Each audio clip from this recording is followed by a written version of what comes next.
సమాజంలో ఏంటంటే ఈ స్పిరిచువాలిటీ మెడిటేషన్ చేస్తే మనలో ఉన్న ఎమోషన్స్ కంట్రోల్లో తీసుకొచ్చి మనం పశువుల బదులు మనుషుల్లాగా ప్రవర్తించాలి అనే ఒక ఉద్దేశం మనందరిలో రావాలి. ఎందుకంటే బయట సమాజం అయితే బాగాలేదు. ఇప్పుడు రాజకీయంలో ఉన్నాము. నేను ప్రచారం చేస్తున్నప్పుడు మా నాయకులే వచ్చి నిజం చెప్పొద్దు, అబద్ధం చెప్పు, అబద్ధం చెప్తే బెటరు, వాళ్ళు ఏమడిగినా చేసేస్తావని చెప్పు, నువ్వు చేయను అని చెప్తే మళ్ళీ వాళ్ళు కోప్పడతారు, నీకు ఓటేరు అని అన్నారు. అప్పుడు నేను అనుకుంటా, నేను కష్టంతో ఈ స్థానానికి రాలేదు, అదృష్టంతో వచ్చాను. ఈ కుటుంబంలో పుట్టి మా ఇద్దరు తాతలు మెంబర్ ఆఫ్ పార్లమెంట్గా చేయడం వల్ల 29 ఏళ్ళకి పోటీ చేసే అవకాశం వచ్చింది. నేను కూడా సాధారణమైన రాజకీయ నాయకుడిలాగే ప్రవర్తిస్తే అసలు నేను రాజకీయంలో ఉండాల్సిన అవసరం ఏంటి? నేను ఎట్లా ఉందాం అనుకుంటున్నానో నేను అట్లాగే ఉంటాను. నా ఫ్రెండ్ ఉన్నాడు తేజో, తనే తీసుకొచ్చాడు. తను కూడా నన్ను తిడుతూ ఉంటాడు, ఇట్లా మాట్లాడితే సమాజంలో కుదరదు అని. సో 24 ఎలక్షన్ ప్రచారం వచ్చినప్పుడు కూడా అట్లాగే కొంత నేర్చుకున్నది ఏంటంటే, మొహం మీద కుదరదు అని చెప్పే బదులు ట్రై చేస్తానని చెప్తున్నాను. కానీ అదే మనిషి కానీ నన్ను 2 సార్లు 3 సార్లు పట్టుకుని మీరు జవాబు ఇవ్వాల్సిందే అంటే కుదరదండి, చేయలేను అని చెప్పేస్తాను. అండ్ అది ఎంతో కొంత విశాఖపట్నంలో గుర్తింపు వచ్చిందని అనుకుంటున్నాను. ఎందుకంటే మారే కాలంలో నిజం చెప్పేవాడే మనకు అవసరమేమో అని మంచి మెజారిటీతో కూడా ఓటేశారు. ఇట్లాంటి సంస్థల్ని కోరేది అంటే పత్రిజీ గారు లాంటి గొప్ప ఆయన చనిపోయిన తర్వాత ఇందాక చెప్తున్నారు పెద్దలు విజయభాస్కర్ గారు, ఇది ఆయన చనిపోయే ముందు నెక్స్ట్ ఎవరు ఈ ఆర్గనైజేషన్ కంటే అందరూ పత్రిజీలే అని ఆయన అనడం అనేది చాలా గొప్ప ఆలోచన. సో ఆ బాధ్యత మీ అందరి మీద ఉంది. ఎందుకంటే కొన్ని ఆర్గనైజేషన్స్ గురూజీ వెళ్ళిపోయిన తర్వాత అట్లా మెల్లగా నశిస్తాయి. ముందుగా సభకి నమస్కారం. ఈరోజు ఇక్కడికి విచ్చేసినటువంటి శ్రీ రాజరాజేశ్వరానంద స్వామి నెల్లూరు జిల్లా సంఘం, ఈయన ఆ యొక్క పీఠాధిపతిగా ఉంటూ గొప్ప సాధకులు, ఆయన యొక్క అనుభవాలు అద్భుతం.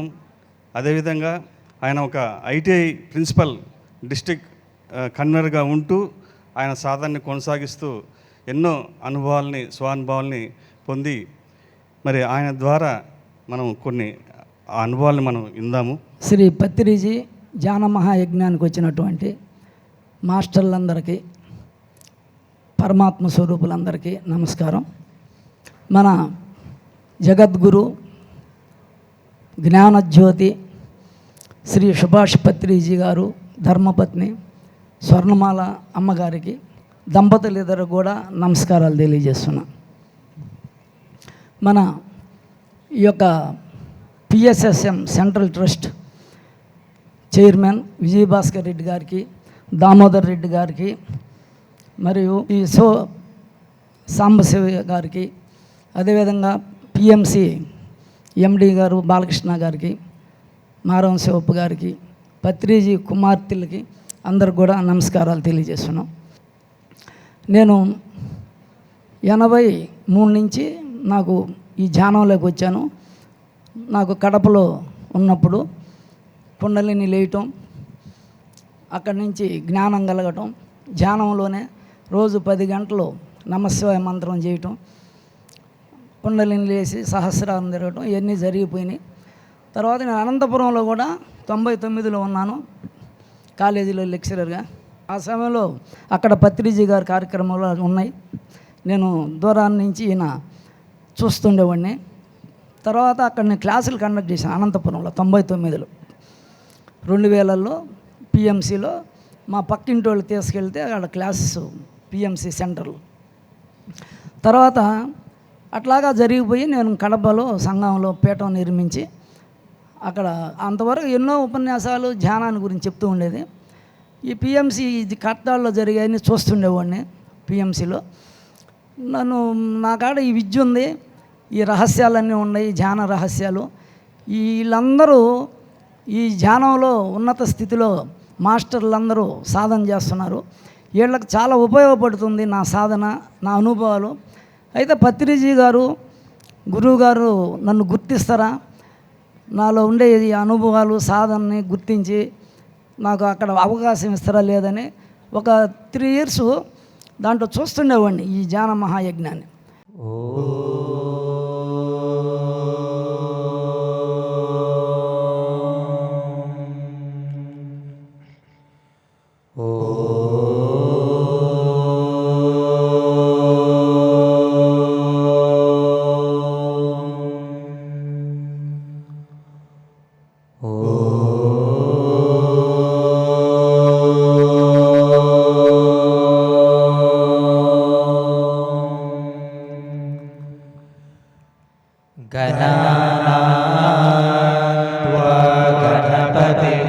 हवामहे कविं कवीनामुपमश्रवस्तमम् ज्येष्ठराजं ब्रह्मणस्पत आन शृण्वन्नोतिभिः सेदसादरम्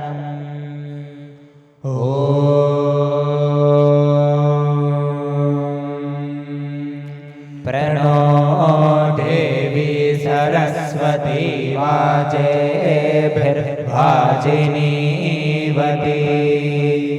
धीनामवित्रवत्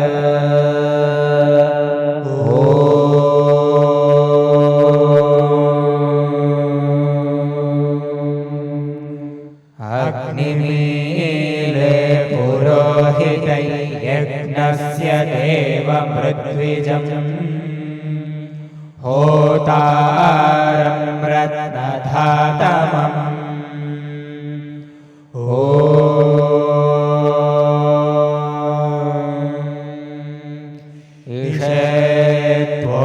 ईशेत्वोच्चेत्वा वायवस्थोपायवस्थदेवो वस्सविता प्रार्थयसि श्रेष्ठतमाय कर्मणे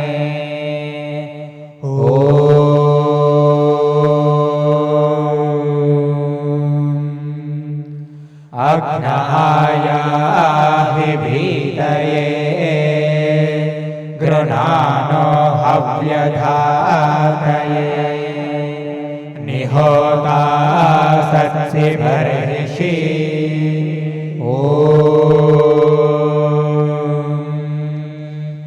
ये त्रिशब्दाः पर्यन्ति विश्वा रूपाणि बिभ्रतः वाचस्पतिर्फला तेषां तन्वो अद्य दधातु मे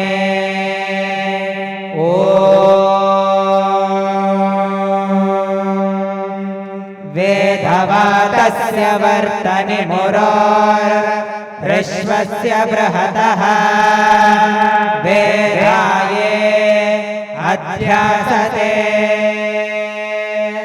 ॐ श्रीमहागणाधिपतये नमः ॐ श्रीसरस्वत्यै नमः ॐ श्रीवेदपुरुषाय नमः ॐ श्रीगुरुभ्यो नमः हरिः ॐ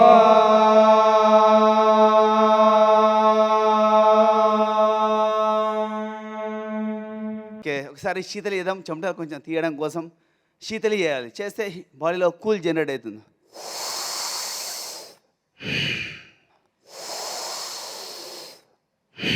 మంచి ఆరోగ్యం ఉంటే మంచి ఆలోచనలు వస్తాయి. శరీరంలో ఒక్కొక్క రోగం బట్టి ఒక్కొక్క గుణం ఉంటుంది. ఏ రోగం లేదనుకోండి హ్యాపీగా ఉంటాం మనం ఎనీ టైం. చక్కగా మాట్లాడతాం, చక్కగా ఆలోచిస్తాం, ప్రతి పని చక్కగా చేయగలుగుతాం. మనసు కలుషితం ఉంటే లోన విషవాయువులు సంచారం చేస్తాయి నాడీ వ్యవస్థలు. దానివలన ఈరోజు ఎక్కువ ప్రాబ్లమ్స్ వచ్చినాయి. బీపీ, షుగర్లు అంటే ఒకసారి శీతలి చేద్దాం. చెమటలు కొంచెం తీయడం కోసం శీతలి చేయాలి. చేస్తే బాడీలో కూల్ జనరేట్ అవుతుంది.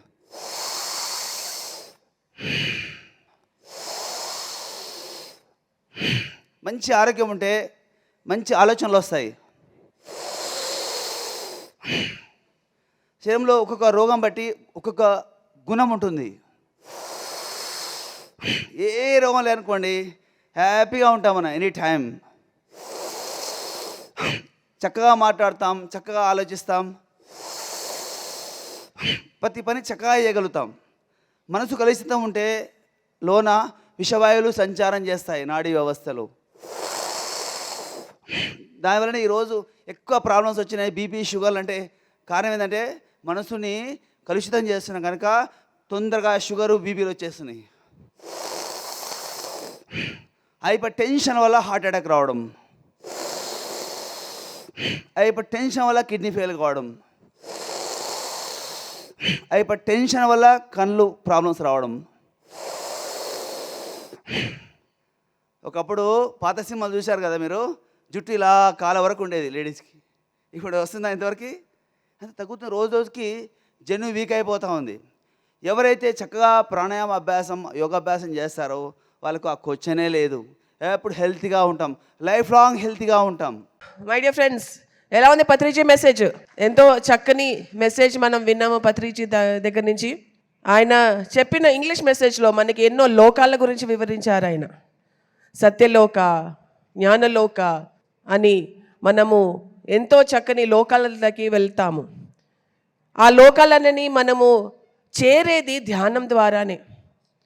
ఎప్పుడైతే మనము బుద్ధుడిలాగా ఆ ఎన్లైటన్మెంట్ అనేది ఎప్పుడైతే పొందుతామో అప్పుడే మనం సత్యలోకానికి వెళ్తాము.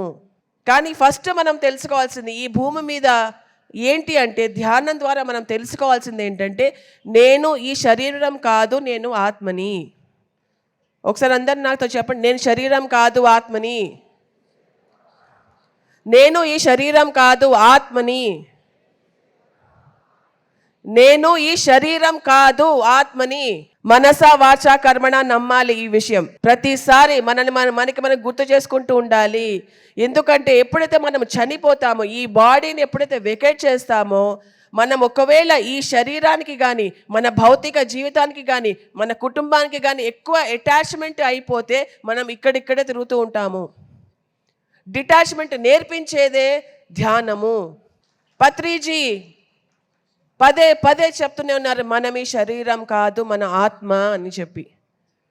సో అలా మనకి డిటాచ్మెంట్ అనేది నేర్పిస్తున్నారు.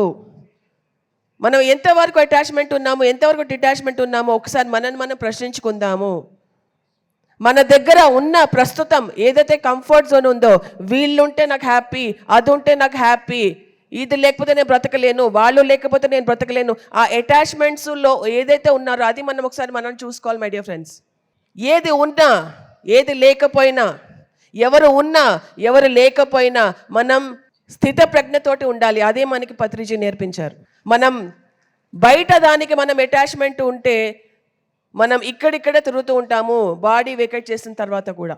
ఈ శరీరంతో, మన ఫ్యామిలీతోటి, ఈ భూమి మీద ప్రతి దానితో, మన ఆస్తులతోటి మన అనుకుంటాం. ఇక్కడ మన ఏది లేదు, అన్నీ డిటాచ్మెంట్ చేసుకుని పైకి పోవాల్సిందే అని చెప్పేసి అన్నారు. సో మనం ఎప్పుడైతే మనం ఇది తెలుసుకుంటామో, మనము కారణ శరీరంతో కారణ లోకానికి మనం వెళ్తాము. అక్కడ మనం డిసైడ్ చేస్తాం నెక్స్ట్ జన్మ ఎక్కడ తీసుకోవాలి, ఎలా తీసుకోవాలి, ఎవరి దగ్గర తీసుకోవాలి, ఏ దేశంలో తీసుకోవాలి, ఏ రంగులో తీసుకోవాలి, ఏ జాతిలో తీసుకోవాలి, ఏ దేశంలో తీసుకోవాలని చెప్పి. ఎప్పుడైతే మనం ఎన్లైటన్మెంట్ పొందుతామో మనం మహాకారణ శరీరం, మహాకారణ లోకానికి వెళ్తాము. అక్కడ మనకి ఇందాక సజ్జనులు అన్నారు కదా, అక్కడ సత్ ఆత్మలతోటి మనము సజ్జన సాంగత్యం చేస్తాము. మనకి సంబంధించిన ఆత్మలు, మనకి ఎవరైతే నేర్చుకునేది ఉందో ఆ ఆత్మలతోటి మనం అక్కడికి వెళ్ళి కలుస్తాము. అక్కడ కూడా గ్రూపులు ఉన్నాయి. సో మరి మనకి పిరమిడ్ స్పిరిచువల్ సొసైటీస్ మూవ్మెంట్కి ఒక కొత్త పదం ఇచ్చారు కదా. అప్పుడు ఏంటిదది? పిరమిడ్ సజ్జన సాంగత్య మూవ్మెంట్. చెప్పండి ఒకసారి, పిరమిడ్ సజ్జన సాంగత్య మూవ్మెంట్. సో ఇలాగా మనకి ఏం చెప్పారంటే, సజ్జనులు అంటే ఎవరంటే సత్యాన్ని ఎవరైతే జీవిస్తున్నారో వాళ్ళు సజ్జనులు. వాళ్ళతోటి సజ్జన సాంగత్యం చేద్దాము. పిరమిడ్ మాస్టర్స్ అందరూ సజ్జనులే. అందుకే మనం అందరం కలిసి సజ్జన సాంగత్యం చేస్తున్నాం. పిరమిడ్ స్పిరిచువల్ సొసైటీస్ మూమెంట్లో 3 ముఖ్యమైనవి ఉన్నాయి. ఒకటి ధ్యానం, ఒకటి స్వాధ్యాయం, ఇంకొకటి సజ్జన సాంగత్యం. ఈ 3 ఖచ్చితంగా మనము చెయ్యాలి. ఆయన ఒకానొకప్పుడు ఒక 3-2-1 అనే కాన్సెప్ట్ చెప్పాడు. 3-2-1 అంటే 3 గంటలు ధ్యానం చెయ్యాలి, 2 గంటలు స్వాధ్యాయం చేయాలి, 1 గంట సజ్జన సాంగత్యం చేయాలి. 3-2-1 ఎంతో ప్రాముఖ్యత ఇచ్చారు ఆయన ఈ 3టికి. కానీ మొట్టమొదటిది ధ్యానము, రెండవది స్వాధ్యాయము, మూడవది సజ్జన సాంగత్యం. సజ్జనులతోటి సజ్జన సాంగత్యం చేద్దాము. ఎవరైతే నేర్చుకున్న వారు ఉన్నారో, ఎవరికైతే జ్ఞానం ఉందో ఆ జనులతోటి, ఆ సజ్జనులతోటి మనం సజ్జన సాంగత్యం చేద్దాము. ఇంకా ఇంకా నేర్చుకుంటూనే ఉందాము. 7th క్లాస్లో ఏదైతే నేర్చుకోవాల్సింది ఉందో ఆ సజ్జనులతోటి ఇంకా నెక్స్ట్ క్లాస్కి వెళ్తాం.